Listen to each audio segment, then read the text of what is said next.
Welcome to the Early Edge NFL Week 14 player prop preview show presented by BetMGM. I am your host, Eric Cohen. You may know me as EC. I love being on this show every week. We have so much fun, and we have the two biggest experts that I think I have ever worked with, and I mean that seriously, on this program. And before we get into the actual show, let's go over how we did last week. We're all about transparency on this show, and I'll tell you what, 9-5 for the entire show, not too bad.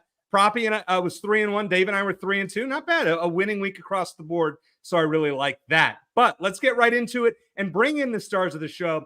And I'm going to give each one kind of a super intro because that's what they deserve. The best prop bettor that I have ever met, somebody that I would think is one of the best prop bettors in the world. Our guy, PropStarz. He's here with us. He posts so many picks on the SportsLine site every week. It's absolutely amazing. I love hearing his logic. And it's an honor to work with him. And another guy who it's an honor to work with, who has, 146,000 more followers on Twitter or X than I do, is none other than the number one CBS Sports fantasy football expert, Dave Richard, Uncle Dave, as we call him. You know, it's always a pleasure to be on with you guys and to learn and to be a part of it. So it's a blast, and I look forward to. We got a lot to go over today. We have a lot of picks. We have some fantasy football we'll talk, and some strategy we'll talk later in the show. So hang with us. But before we get into everything else, I just want to point this out. So we're going to get to the rushing and combo best bets right away. My favorite band is a band called Counting Crows, and they have a song called Raining in Baltimore. Well, what do you know? On Sunday, it's supposed to do that and much more. And Proppy, you have a pick from the game, and I just give that first pick, and then I want to talk about rain. Baltimore looks to be a little soggy. Tell us what your angle is there. I do indeed, EC. Great to see you. Uncle Dave, awesome to see you as well. I am fired up. We have reached the stage of the season. 1 month left until the playoffs begin. Some fantasy football leagues right now, the playoffs start this week. If they don't start this week, they start next week. So this is an exciting time of the year, and I could not be more fired up, guys. But yeah, we're talking about Kieran Williams. I'm going to fade the second-year running back under 68.5 rushing yards. This guy has, out of nowhere seemingly, he was a fifth-round pick, rookie last year, didn't really get a lot of work, has become one of the more effective running backs in the NFL this season. He's averaging over 100 scrimmage yards per game. He's scored 10 touchdowns in 7 appearances. But I am going to fade him against this Baltimore Ravens defense that is not only excellent both against the run and against the pass, but they are healthy. They are the healthiest team in football, in my opinion, at least defensively, and they are coming off of a bye week. I really think they are going to make Williams the focal point of this defensive matchup as well. So look for him to have tough sledding against a very stout Baltimore front seven that's firing on all cylinders right now. All right, so Proppy, I want to ask you before you give your next pick. We're going to talk about weather here. Now, you would think in a rain game where it's going to be a deluge, half an inch of rain, as I've read on CBSSports.com, and we'll start with you, Proppy, and then Dave, I'll get your opinion on this as well. Wouldn't you think that a running back would be more, they're going to lean on the running backs, fade Matthew Stafford passing yards and Lamar Jackson passing yards, and play the running back props? Your thoughts on that?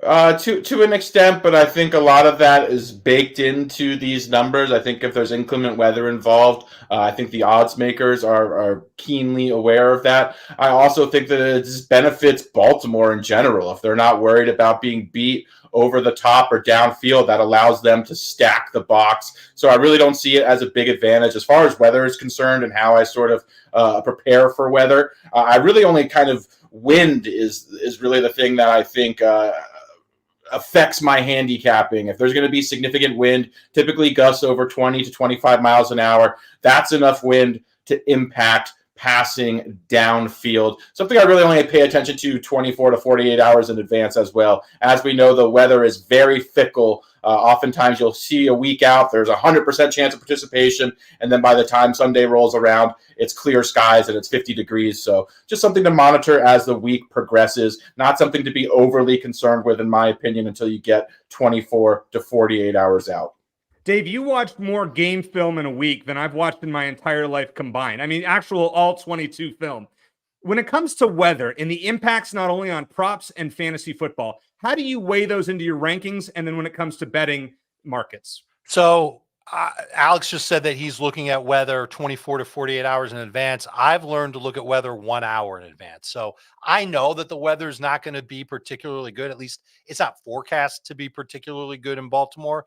But I really don't want to make massive changes to my fantasy lineups, to my rankings, or anything like that until about an hour before kickoff. And the reason why that is the case, a long time ago, who was it between? I think it was between the Lions and the Eagles in Philadelphia. This is like 6-7 years ago. Proppy was still in high school.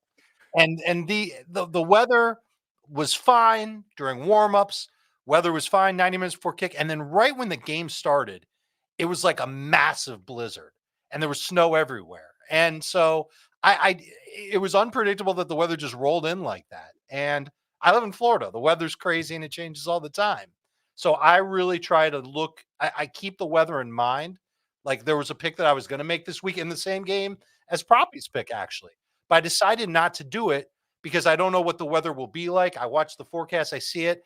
I have a contingency plan for my fantasy teams whenever I think the weather's going to be bad. Keep that in mind, by the way, EC, if you've got Justin Tucker on your fantasy team. That kicker's been great for a long time, but I don't know how good he'll kick if it's 20-mile-an-hour winds and heavy rain in Baltimore.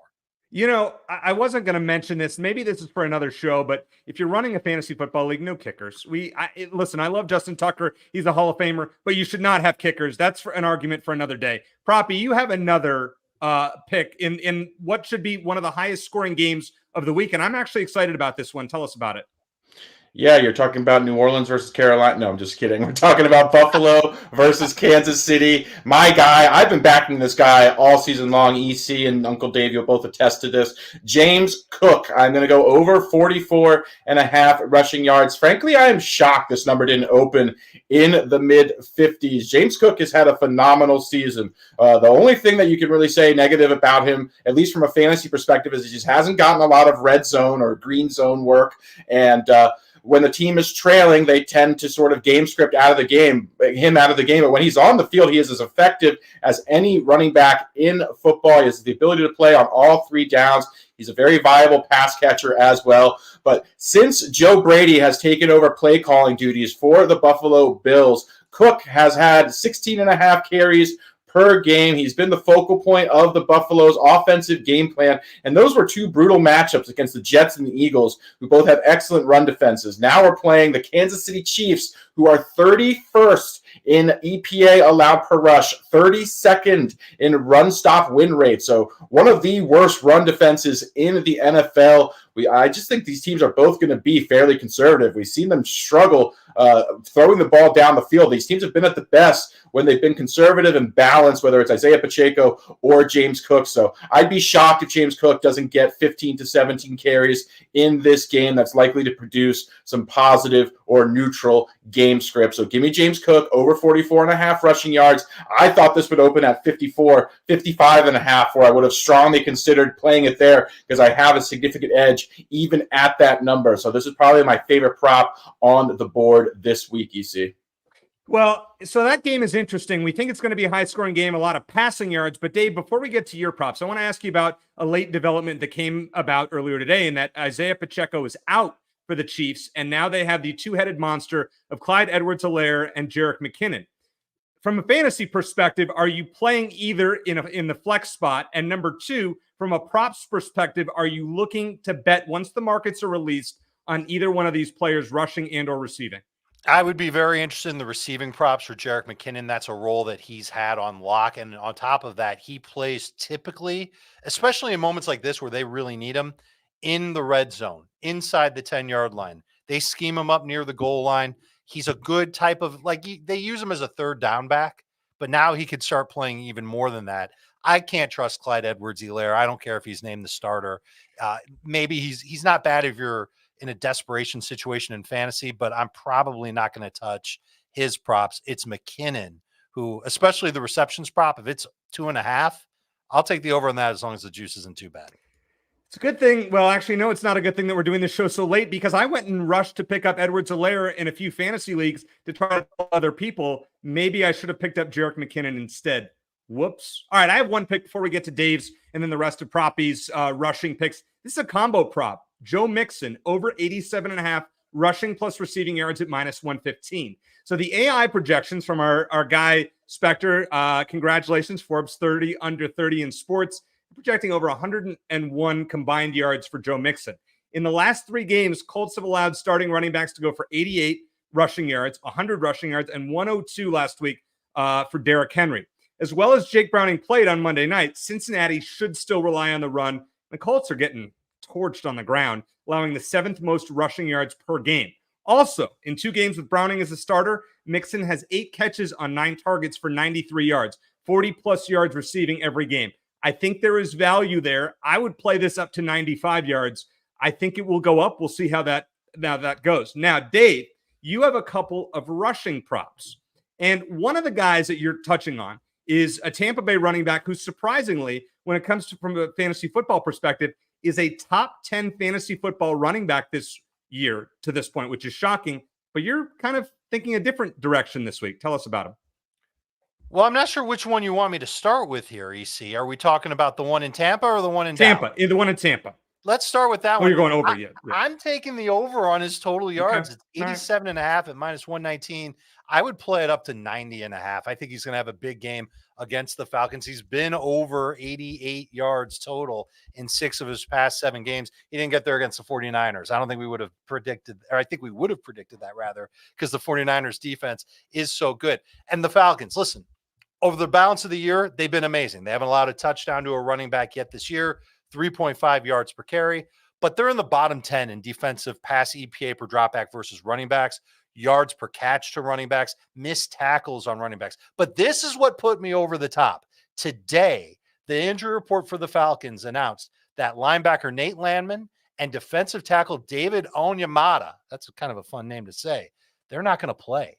And these are 2 very good run defenders for the Atlanta Falcons. So not only is it a fairly easy matchup for White through the air, but it's also just gotten a lot easier on the ground. And by the way, he had 99 total yards against the Falcons back in week 7, including 6 catches for 65 yards. I'm taking Rachaad White over 87.5 total yards. The other guy, Tony Pollard, we're going in the different direction with him. And he might have been the guy you were talking about, EC, the one that was drafted as a top 10 pick. Yeah, I love Tony Pollard too.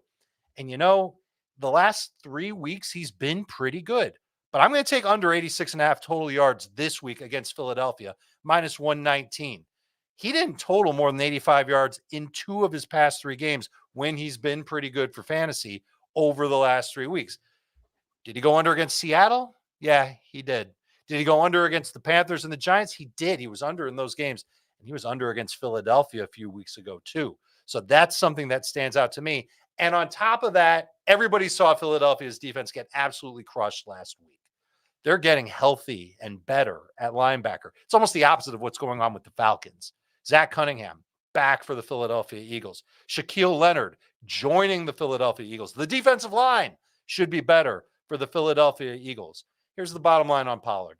His rushing average has fluctuated wildly. His workload has gone up and down. But the one thing he really hasn't been able to do, EC, is get big splash plays over and over and over again. He can get you a bunch of, 10, 15-yard carries, maybe one into the 20s, but no massive plays. So I'm going to take the under. It's going to be a high-scoring game between the Eagles and the Cowboys. I actually think the Cowboys will win, but I don't think Tony Pollard is going to be a huge factor in it. Go ahead, Proppy. 2 things. First, I want to commend Uncle Dave. I love that Tony Pollard look. The Eagles' defense, particularly the run defense, has been phenomenal this season. Really, last week against San Francisco was the first time we saw them kind of have a letdown. Dave alluded to all the injuries in the front 7 getting healthier. Then you add a guy, an all-pro in Shaq Leonard to this front 7. So I think this Eagles team is going to be very motivated, especially their run defense, to shut down Tony Pollard, who has been one of the least efficient running backs in football. Dave also closed his thoughts recklessly, I would suggest, by stating that the Cowboys are going to win this football game. That is absolute blasphemy, Uncle Dave. So, my friend, I challenge you, Uncle Dave, to a showdown. It's been, I think, at least a full year since we've had one. Last time, I believe you ended up sending me pizzas, or I sent you pizzas. I can't recall. If I sent you pizza, it was in the shape of a $100 bill. It was, and I did send you pizza in the shape of Chicago deep dish pizza, so I believe we're lifetime 1-1, but I have to back my Philadelphia Eagles here, Uncle Dave. So I am challenging you to a showdown. It can be for a $100 bill, or it can be for pizzas, or if you have another idea, I am all ears, but I cannot let you off the hook, Dave. I got to take my Eagles, and I got to see if I have a willing dance partner, and I am a gentleman, Dave. I am so confident in my Philadelphia Eagles. We can scrap the fact that they're 3 or 4 point underdogs. We can just do it straight up, win or lose. What do you say, Dave? I mean, how can I pass this up? Let's have ourselves a showdown.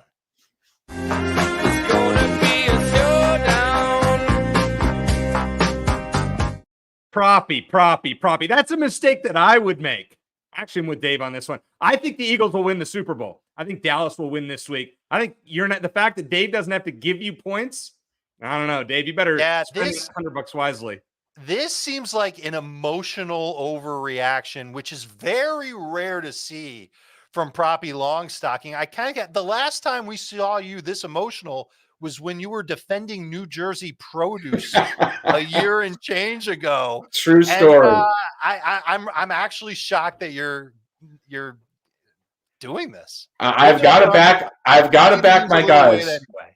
I spent last week on the Pick Six podcast hearing it from Katie Mox, hearing it from RJ White, hearing it from Will Brinson. Shout out to those guys. I lost the bet to Katie. I'm supposed to wear some San Francisco 49ers regalia this week, but I need to double up. I need to get some action back. I need to back my guys who I know are going to bounce back, Dave. So what do you say? We got to figure something out. I think $100 is boring, although if you're up for it, I'm up for it. I think we should do something more fun where you or I have to wear something potentially next Friday or have to send each other something interesting in the mail.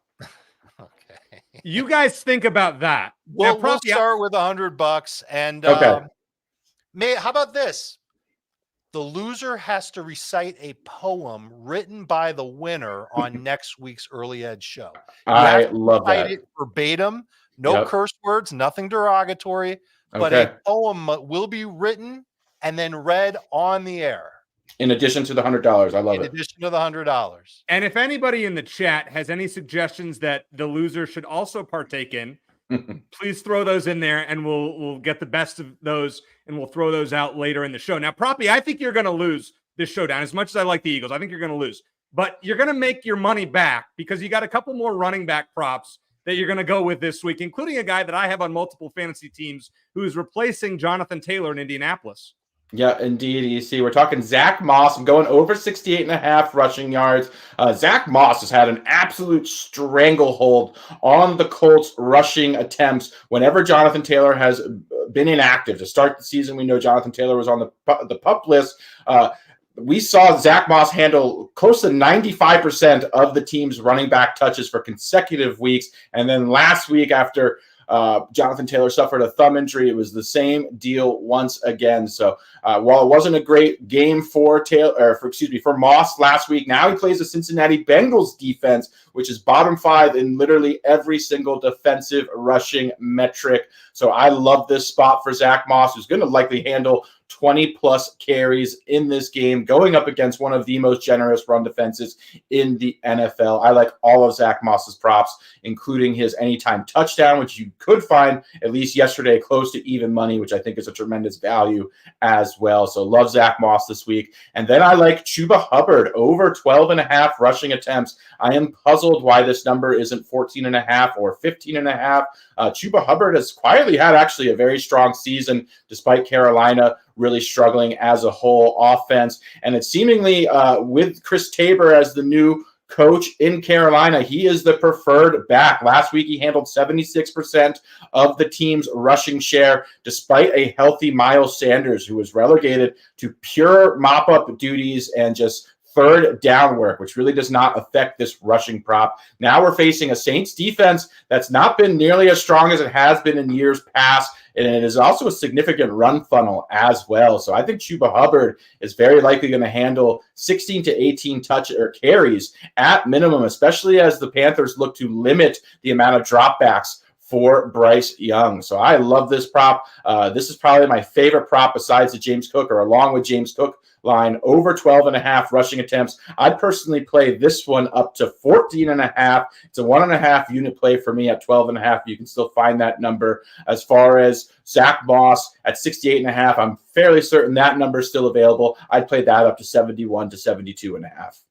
Dave, you have any thoughts, Proppy, going with Zach Moss and with Chuba Hubbard, a couple of guys that you like this week? So, yeah, I do like them both this week. Moss is a number 1 fantasy running back, Chuba a number 2 fantasy running back. And it's not just a 1-week thing with Chuba Hubbard. Thomas Brown is the new offensive coordinator for the Panthers, but he's also the old offensive coordinator for the Panthers. He had 3 games earlier this year where he took the duties from Frank Reich. In 3 of the 4 games, we've seen Chuba Hubbard get at least 17 touches, and most of them are carries. I looked into Chuba Hubbard. He was one of the first players that I looked into for props this week, guys. And his rush attempts, when I looked, 14.5, 15.5. And I'm with you, Alex. I think 14.5 is about as high as I would go. But this Saints run defense has started to struggle over the last month or so. And Cameron Jordan didn't play his full allotment of snaps in their last game. So they're ripe for the picking here, and they're beat up on offense too. So the Panthers might hang around this game, and Chuba Hubbard might actually be a factor in Carolina keeping it close. So where can you bet all of these props? Well, we know the answer. Go to BetMGM.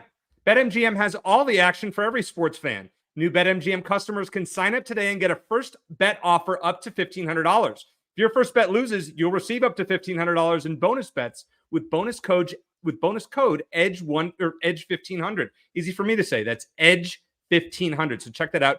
BetMGM.com. All right, Snake, we have our first break. Let's hit it. On the next NFL Monday QB, with only a month left on the regular season calendar, the Week 14 slate is filled with divisional rivalries. Go under center on the only NFL show all about quarterbacks. Monday on CBS Sports Network.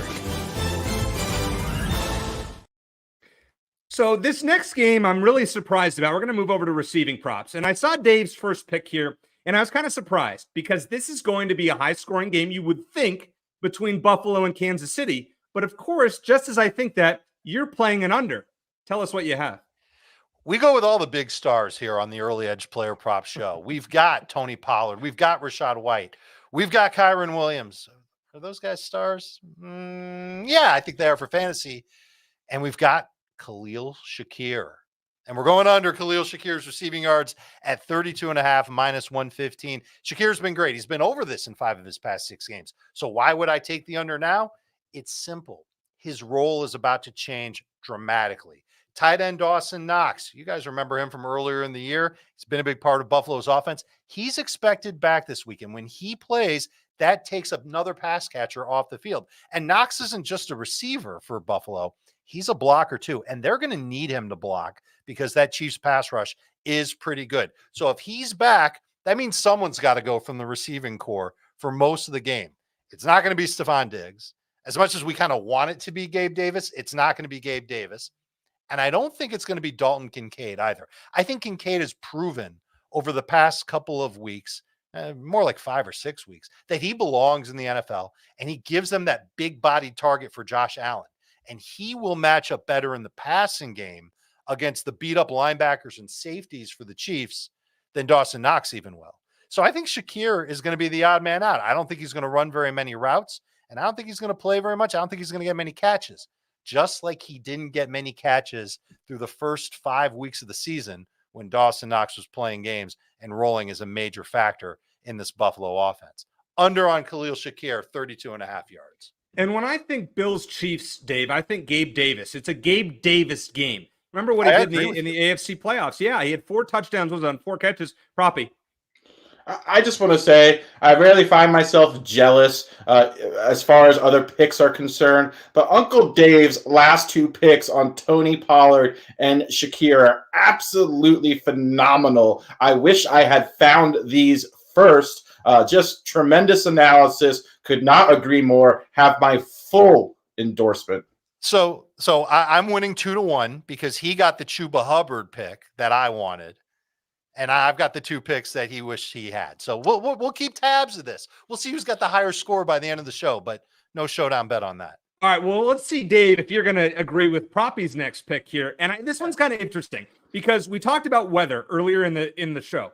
There's supposed to be weather at the Meadowlands as well between the Texans and the Jets. Also a game that probably is not going to be all that high scoring. It's Zach Wilson time. But Proppy's on the other side fading a top receiver for Houston. Why is that, Proppy? Not an easy fade either. And honestly, weather was actually the final factor that kind of pushed me over the edge on this one. And that's Nico Collins under 73.5 receiving yards. I just think this is such a difficult spot for Collins, for CJ Stroud, for this Houston Texans passing offense, playing in potentially inclement weather against this Jets defense. That is phenomenal, particularly defending the boundaries, defending outside wide receivers. This Jets pass defense has been a reputation-based defense for the last couple years, but they're exceeding the reputation this year. First in EPA allowed per dropback. They have allowed the fewest receiving yards to outside wide receivers by a significant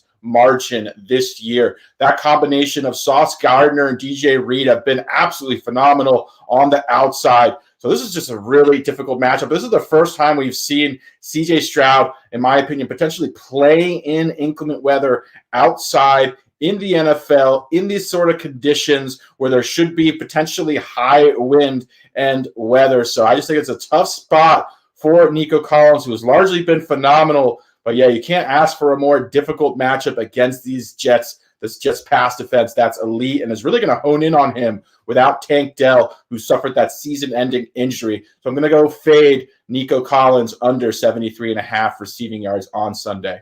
Interesting. I like it, Proppy. That's savviness right there. And that's why you watch the show, because these guys do the work. They make it happen. And this is where you get knowledge. I mean, I wouldn't have come up with Khalil Shakir. Now, what I would have thought, Dave, in that game was Travis Kelce. And we had a question from the chat. Jared said, Kelce over 68.5 yards. Would you hammer that like he is? I wouldn't hammer it. I might put a sprinkle on it, EC, because I think that he's going to need to be involved. And especially if the Chiefs can't get the run game going, they're going to need Travis Kelce, and they can scheme him up in a bunch of different ways. But he hasn't looked as explosive as he did earlier this year, certainly in years past. I don't know if that's the injury he's playing through. I don't know if it's Father Time catching up with him. Taylor Swift. I would also Taylor Swift. I would also add he's not playing a full complement of snaps either. He's been a part-time player in the Chiefs offense. Typically, we see him at the 90% mark as far as his snap share is concerned. He hasn't really broken 75% more than once or twice this season, so something to consider there as well. Good observation there, Proppy. Now, we love synergy on this show. And that's where I put in one pick, and then what do you know? Dave's going to piggyback it. So I'll go to my receiving pick this week, DJ Moore, over 67.5 receiving yards. Now, I went in this morning. I put this pick on the site last night. So if you go to the SportsLine site, sportsline.com, you can see it's 67.5. It's up to, I think, 72 or 73.5, and I would still play it up to 80 yards personally. The AI model, AI Pickbot, has it at 85.5 yards. DJ Moore went 7 for 96 and a touchdown against the Lions in Week 11. Moore ranks 9th in deep targets. And since Week 10, the top receivers against Detroit did actually crush the Lions for 175 yards, Keenan Allen, then 96, Moore, 94, and 119. Moore is averaging about 21 points per PPR points in Justin Fields' 8 starts. He gets targeted often by Justin Fields, so we absolutely love that one. Dave, you're on top of it in a different angle as well with DJ Moore and have some more logic on why he should thrive on Sunday.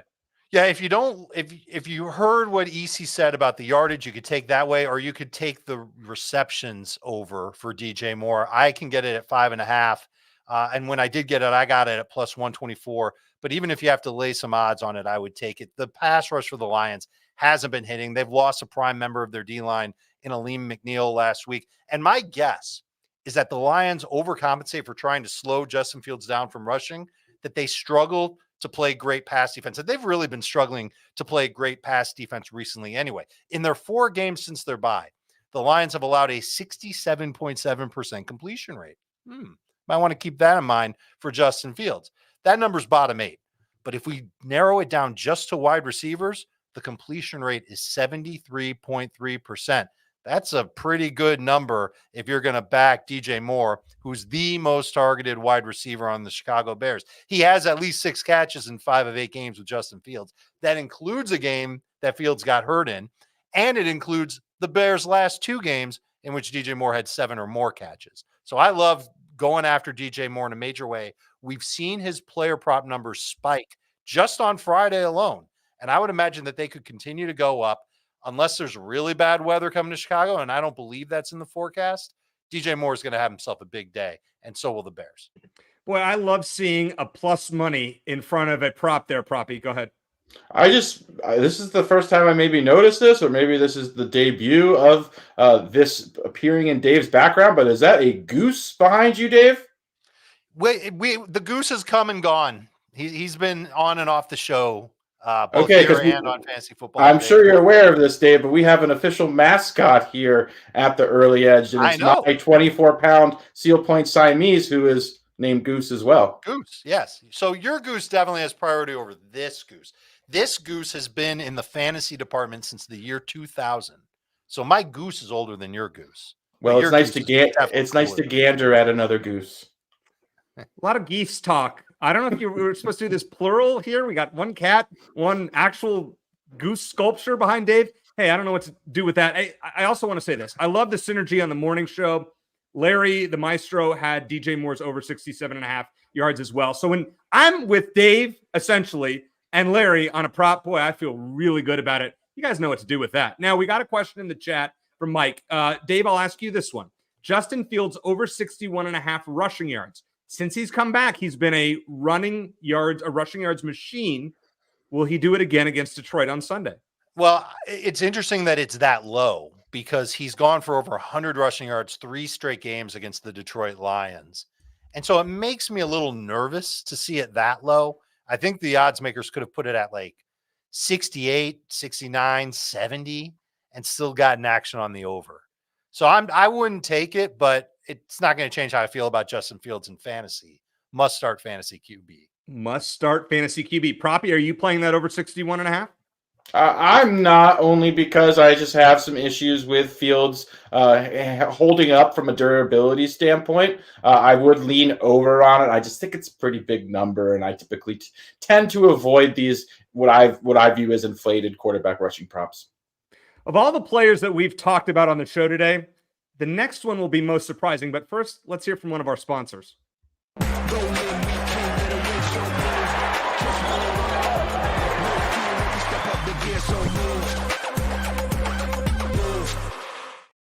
Gotta love some college basketball. We'll be betting on that tomorrow on CBS Sports Network. All right, this one, it kind of made me sick to do this. We'll get your opinion after I give it, guys.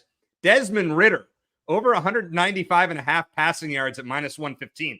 Now, here's why I did this. Tampa Bay has a top 10 rush defense and a bottom 5 pass defense. Ridder had 250 yards against Tampa in week 7, and our AI pick bot has Ridder surprisingly at 251, basically 251.5, and a 5-star play to the over. Now, opponents this year have gone over this number in 10 of 12 against Tampa Bay. The only 2 that have gone under, Derek Carr in week 4 and Bryce Young last week, not really saying a heck of a lot. Tampa Bay has also been obliterated by quarterbacks since their week 5 bye, starting quarterbacks averaging 295 yards passing against them over the last 7-8 weeks. Dave, am I going out of control here by picking a Desmond Ridder prop, or are you with me on that one? Yeah, I don't know if I can say that I'm with you on that one. He's averaging 6.9 yards per attempt. I'm not sharp enough to do the math in my head on how many attempts he would need to have in order to go over the prop. I think it's going to be close to 30, if not 30 or 31, in order for him to get there. This is a low volume passing offense, and we've really seen the Falcons since their bye week lean on Bijan Robinson and try and limit the pass attempts for Desmond Ridder. They don't want him to make a lot of mistakes with the football. I think in order for this to really hit, he's going to need to get some big plays from his receivers and his running back. And that's where I think you've got a shot, EC, is because the secondary for Tampa Bay still beat up, a lot of injuries. That run defense, they're going to get Levante David back, but they still don't have Devin White. So there's going to be opportunities for Bijan to make plays as well. Wouldn't be my favorite play. I wouldn't do any more than 1 unit on it, and I definitely wouldn't take a number higher than what you found it at. But I think that there's a shot that the Falcons offense, they might have to throw in this game because I think Tampa Bay will be playing with the lead. Proppy? Also, Vita Vea, I believe, is a game-time decision, if I'm not mistaken, as well. And he is Tampa Bay's best run defender, one of the best interior tackles in football. Really, I think this is going to boil down to whether or not Tampa Bay can push Atlanta. That's what happened in that first matchup, which is why we saw Raider forced to air the ball out and attack this week. Bucks pass defense that's particularly vulnerable downfield, down the middle of the field there especially. We know that Atlanta wants to run the football. That's all they would like to do. They would like to limit Desmond Ritter's dropbacks. So if they're able to run the ball successfully, I don't think we'll see enough passing volume for Ritter to eclipse this number, unfortunately. Well, let's hope that I'm onto something with this one. But we might have a prediction from our football expert, Buckets, who's in the chat. Buckets, thanks for hanging out with us a little bit here. You and I will have to do another show together sometime soon. All right, one more passing prop, and this is actually a player that guys will actually, we can all agree it's worth betting on. Dave, tell us who we're talking about. We're talking about Patrick Mahomes. Let's get to the superstar already, and let's get to the superstar doing what he should do, and that's throw the football against the Buffalo Bills. Over 34.5 pass attempts at -130. If you can find it at 35.5, go ahead and take it. It's the juice that you have to worry about. You don't want to put more juice than 130 on this bet. We already know Isaiah Pacheco's ruled out. Man, that changes the calculus for this offense because they were really getting comfortable with Isaiah Pacheco as their lead running back. Now it's Clyde Edwards-Helaire, who really has not been an efficient running back since his rookie year. Jerick McKinnon should also play. He's questionable. And when he plays, he catches the ball. That's good for Patrick Mahomes and his pass attempt prop. And this game figures to be high scoring. That also would help Patrick Mahomes. But here's the history lesson for today's prop. 38 or more attempts for Patty Mahomes in each of his past 4 games against Buffalo. In fact, he's only played Buffalo 5 times.